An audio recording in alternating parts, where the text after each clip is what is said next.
لكن النهارده حصل الجديد زي ما دايما معودينكم في الملاعب يوم لازم نطلع بحته جديده كده.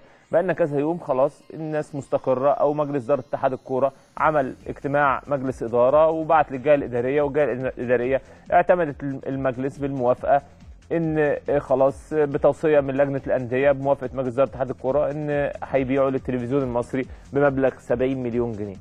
النهارده ظهر عقد جديد من شركه كانت مقدمه ب 95 مليون جنيه. رقم كبير جدا. بعت رسمي لاتحاد الكوره العرض ان انا هدفع مبلغ كذا وهدي للنادي الاهلي مبلغ كذا لوحده، يعني هحل المشكله دي غير فلوس الشاره كرسي في الكلوب. وقال ان انا لو حصل ان التلفزيون اخذ اي حاجه ده اهدار مال عام وشكوى.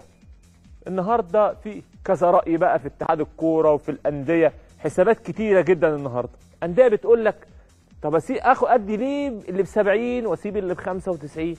طب ما اللي ب 95 ارفعه ل 100، ما هو ده دخل كبير للانديه. في حد تاني يقول لك ان هو ما ينفعش، الوقت ضيق ما تقدرش تدي بالامر المباشر غير للتلفزيون المصري. واحد تالت يقول لك الامر المباشر اللي تديه مش قانوني. واحد رابع يقول لك ما انا خدت موافقه الجهه الاداريه. حسابات كتيره دلوقتي في داخل اتحاد الكوره داخل لجنه الانديه. هي في النهايه كل الحسابات دي على فكره كله بيتفق لهدف واحد، هو مصلحه الانديه او اعلى دخل الانديه او اعلى دخل الاتحاد، لان الاتحاد ليه 15% من الدخل ده. ولكن يعني الشد دخول التلفزيون يولعها بالشكل ده، دخول التلفزيون يوصل الارقام بالشكل ده، 90 مليون 95 مليون، يعني ممكن الدوري المصري السنه دي يبقى ب 100 مليون جنيه.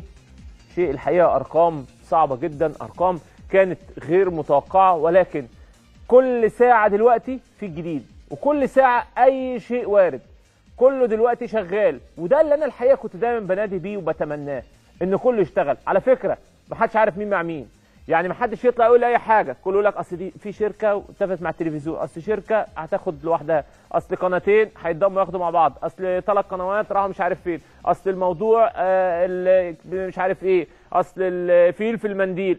مفيش. الحاجه الوحيده اللي كانت معروفه ان التلفزيون هياخد ب 70 مليون جنيه. ايه الوضع بعد كده محدش عارف، بس كله بيتحرك، كله بيتحرك على منتج الدوري. النهارده زي ما قلت لكم من ساعات كرسي في الكلوب عرض 95 مليون جنيه.